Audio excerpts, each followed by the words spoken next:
Hey everyone, David C. Anderson here coming at you from the Knife Center. And today we're taking a look at some of the best values in folding knives that you can get for under $100. Let's check them out.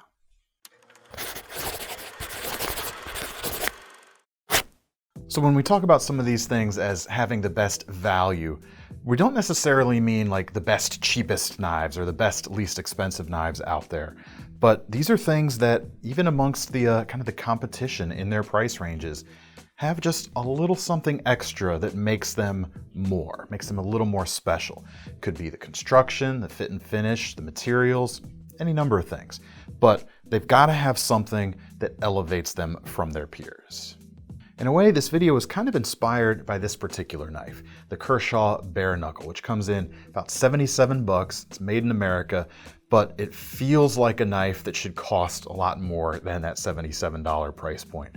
This is a knife that really earns its place here by feeling that much better put together than some of the other things out there. It's really nicely done. The blade itself is about 3.5 inches. You've got Sandvik's 14C 28N steel, nice stone washed finish, but there's some black wash finishes and different handle colors available. And speaking of that handle, it is aluminum, has a real nice snaky look. And on the back there, we've got Kershaw's subframe lock, which is a patent owned by Kai, the parent company of ZT and Kershaw. But this knife is built kind of to the same exacting standards as the higher end zero tolerance knives. It's built in the same building, in fact. But one of the cool things about that subframe lock is you get to have the material from the front side of the knife shown here on the back as well. You don't need a solid piece of metal for the lock bar. You just get that full-sized lock bar that you would normally get on a frame lock anchored to that cool aluminum in this case. But this is a knife that you can really feel the quality as soon as you pick it up and as soon as you flick it open too. Rides on KVT ball bearings. This is not an assisted opening knife like some of Kershaw's US stuff. It just feels like a lot more than 77 bucks. On top of that too, you've just got a great usable profile. It's an excellent EDC blade shape, plenty of length, nice fine tip, nice fine edge on that steel as well. Hard to go wrong. Now the Cold Steel Code 4 is another knife that feels more premium than it should, and this guy comes in at about 90 bucks right now. Similarly, we have aluminum here as well, although it's the same on both sides. You don't have a lock bar because instead we've got Cold Steel's Triad lock, one of the strongest locks on the market and nice and ambidextrous as well. Blade here, we've got some really nice materials, and in a way this thing pulls double duty. It's got that nicer feel, that nicer higher end type of feel to it, in addition to some higher end blade steel. We've got S35 VN, 3.5 inches of it. It's got a really nice grind on it, a few different blade shapes too. You can get a Tonto and a drop point as well. Got some really nice finishing on the blade as well, with contrasting grind lines, horizontal on the flats where the hollow grinds get a vertical grain going. So it's just a nice feeling touch, and it's a nice feeling knife as well. It's very slim, it's gonna hold very nicely in the pocket, and it just has that fancier feel in a still hard-working package. All right, the next set of knives I'm gonna go through are also put together really well, but the thing that these guys have going for them that really sets them apart is the action. A lot of good actions can be found under $100 these days, but these are ones that stand out to me as I've handled a bunch of knives over the years. And the first is, you could kind of say this about most of Kizer's Vanguard series, but the Vanguard versions of the Kizer Gemini, a Ray Laconico design, have really impressed me. Price on this particular one is 75 bucks. You've got N690 steel, just over 3 inches, awesome drop point shape with the full flat grind and thin enough blade steel. It's gonna be a great slicer. And the handles, a nice linen micarta here, looks really good, nice and sleek, nice in the pocket. But when it comes to the action, there is just something fantastic about the way they do these knives. It's got ball bearings in the pivot. The detent is crisp without being difficult to open. It snaps open super fast, but it feels super strong in the open position as well.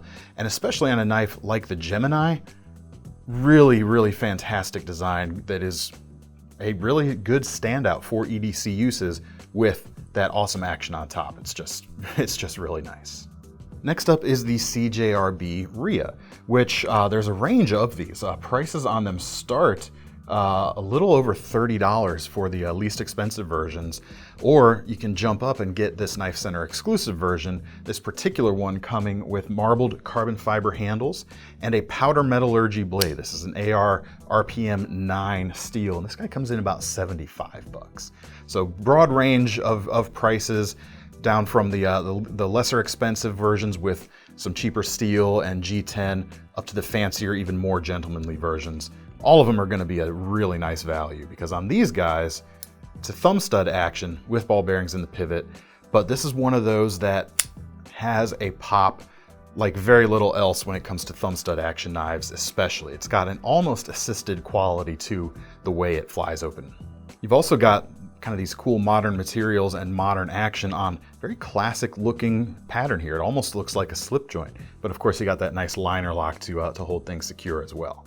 Handles are contoured on these models, so they have a really nice feel in the hand. Even though it's not a hand filling grip, you do feel like you have a lot of control over it. And nice milled titanium pocket clip here to round things out. Next up is another Kershaw model, and that is from their launch series. This is the Launch 8. But any of the Launch series is going to have this in common when it comes to, again, we're talking about action here. With these knives, we've got one of the most noteworthy of side opening automatic actions in the business.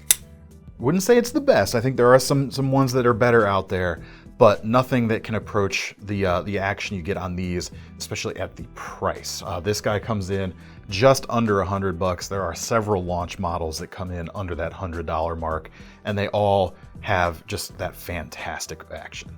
In addition to that, we've got good materials. Again, this is a US made Kershaw. We've got aluminum handles. This particular one has a carbon fiber inlay on the front and CPM 154 blade steel. So you get a really nice upgrade there as well, especially again with a cool stone washed finish, something I really like. Now you can get these in some broader bladed patterns if you want something a little more kind of EDC centric, some smaller California compliant models that are also pretty useful, or you go with this classic stiletto inspired design right here. Now the next knives on our list really make their name by bringing some of those premium blade materials down into our price range. We've seen some CPM 154 and that S35 VN already on this list, but these guys really lean into that. The first is the CIVIVI Pintail, which I'm showing it here in a Damascus version, but there's also an S35 VN version, which I think especially is deserving of mention. These guys come in just over $80. Getting a nice powder metallurgy steel like that at this kind of price range is always a good thing. But even the Damascus steel on this one is kind of deserving of mention. It's based on a 9CR series stainless, so it's going to give you performance in kind of the 440C range, which is kind of noteworthy in this price range for a Damascus. A lot of Damascus blades you'll see under $100 are just based on simpler carbon steels, but that's not the case here. You get something really nice. Pintail itself is a really nice design and a very EDC friendly design pretty much anywhere, because the blade length is just under 3 inches long. You've got this nice drop point shape, hollow grind that keeps things nice and keen behind the edge. And then the handle has got everything you want on a modern flipper essentially. You've got a liner lock, you've got ball bearings in the pivot, G10 scales. This one even has a carbon fiber layer on the top and a deep carry pocket clip, which is reversible. When you put all those things together, you really start to see why CIVIVI has kind of taken the budget knife world by storm, because a lot of their stuff comes in around $50 as opposed to this. Because, like I said, it's got everything you want, fantastic flipping action, really nice fit and finish, and a pretty good bargain for the materials as well. This next knife not only, kind of pumps things up with S35 VN steel, but you also get a nice crossbar lock option, which again is still a bit of a rarity under $100. This is the SOG Terminus XR, this version coming in about $85. For that, you get that S35 VN, you get contrasting grains like you did on that Code 4 earlier, and you get a G10 handle scale with a carbon fiber overlay, just like that CIVIVI we just looked at. But it's that crossbar lock and SOG's trio of opening methods they give you that set it apart even more. Of course, you've got thumb studs, which work well. You've got that flipper tab, or you've got that signature wrist flick that you can do with the XR lock and the other crossbar locks out there. Love this locking system. It's ambidextrous. You can keep your fingers out of the way of the blade when you're closing it. Just a lot to love, put together nicely with that premium blade material. This next one though, in terms of that blade material, is probably even more impressive, coming in at about $84, so roughly the same amount as that SOG. You're getting a steel that's just another step up, kind of the next tier up as we kind of think of it from that S35VN. We've got CPM 20 CV. Really nice to see this, and probably, near as I can tell, it's kind of the best bargain going for 20 CV or the equivalent steels like M390 out there. Very rare to see this at this low of a price, and it's wrapped up in a really nice design as well. Suppose I should tell you the name now. This is the Kershaw Link, the third and final Kershaw we're seeing on this list today, and yes, it is another American-made knife. Blade steel is nice and thin. We've got a mid-height flat grind. It has some pretty good geometry and a nice shape again. Kind of similar to that bare knuckle in ways. You've got a almost continuous belly, but you still have a nice acute point. It's just gonna make a really nice EDC shape, coming in about 3¼ inches. Handle is aluminum again, like the other two Kershaws we've seen. We've got a liner lock in this case, and this is an assisted opening knife. So it takes a little bit more effort to close it, but the action, when you flip it, is always consistent and nice and fast. But the other nice thing about these handles are, unless you have like really large hands, they're gonna be just enough to fill your hands up without, kind of creating unnecessary bulk in your pocket. So it still remains easy to carry, and you get a good amount of ratio of blade length to that handle as well. All right, the last knife in this kind of grouping where it's the blade material itself that really sets it apart is the Spyderco Man Bug. Comes in about $73 for this version, and it's one of their lightweight handle options with the FRN paired with a K390 blade. K390, really high in the edge retention department. Should be even more than that 20 CV on that Kershaw. Now you don't get a ton of it. That blade is under 2 inches long, but it should last a long time thanks to that materials choices. And actually, this is here to kind of give me an excuse to talk about the other knives in this range. This right here is the Endura K390 lightweight.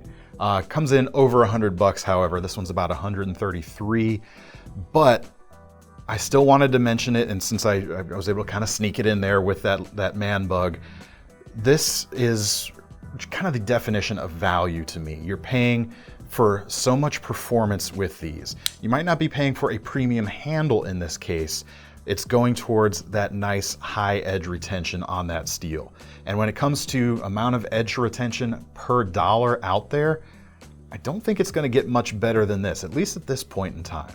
So definitely check all these guys out across the range. There's a number of models with this excellent steel, nice edge geometry, and you got that nice FRN, which is going to hold things nice and secure in the hand. And they're all ambidextrous too, because you get that mid-mounted lock back, the opening hole, and pocket clips that can be switched around to either side. All right, the last few knives we're going to look at are here because they just give you more. They give you a little bit more than the other stuff out there in the given price strata. And we'll start with CIVIVI with their Asticus model. And I mentioned the kind of $50 price point with a lot of CIVIVIs earlier. They more than anyone else, but there's a number of companies out there that have kind of created this new genre in the last few years of the $50 D2 flipper, providing a lot of value for money. This one comes in a little bit more expensive. This is about $55, but it's bigger than a lot of those $50 D2 flippers. The blade here, 3.8 inches, still is D2, however, but you get a lot of it. You got a nice long edge to work with. Hollow ground again, really nice geometry going on. The steel is nice and thin, so you're gonna be able to slice pretty well. And like that cold steel from earlier, they kept the handles nice and slim too. So despite it not taking up an inordinate amount of room in your pocket, you can still take all this capability with you day to day. We've still got a deep carry pocket clip that is reversible, so it hides out of the way quite nicely too. And still got those ball bearings in the pivot, so you've got some really satisfying action too. This next one sits in kind of a similar vein, but you get even a little bit more than the Asticus. Coming in at $52, this is the Bestech Swordfish with a 4-inch blade, also of D2. You get just a little bit more edge than you do with that Asticus even. Now the handles here represent sort of an alternative to the slim nature of the Asticus. It'll still be pretty easy to carry, but because it's thicker and you've got a little contour especially, it's gonna fill your hand a little bit more. So for a $52 hard working knife, this does make a very attractive proposition. You've got that nice edge retention from the D2, you've got all that length of it, nice precisely ground here as well. A little bit thicker than the Asticus, and you've got a flat grind as well. So trading off a little bit in the outright keenness near the edge for a little bit more durability. Still gonna be nice and subtle though, because you've got that deep carry pocket clip, and you've got a liner lock with ball bearing, so you've still got fantastic action as well. And last but not least, coming in about $72, you've probably got just about the most amount of high quality knife you can get for your money with the Voyager series. This is the XL clip point Voyager.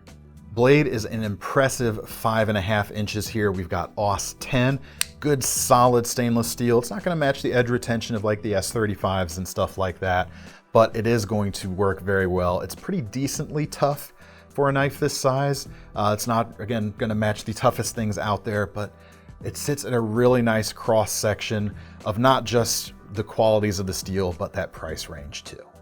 It's got a nice full flat grind. It's gonna pull off some pretty good slices because they didn't go too thick on the blade spine, and nice stonewashed finish here too.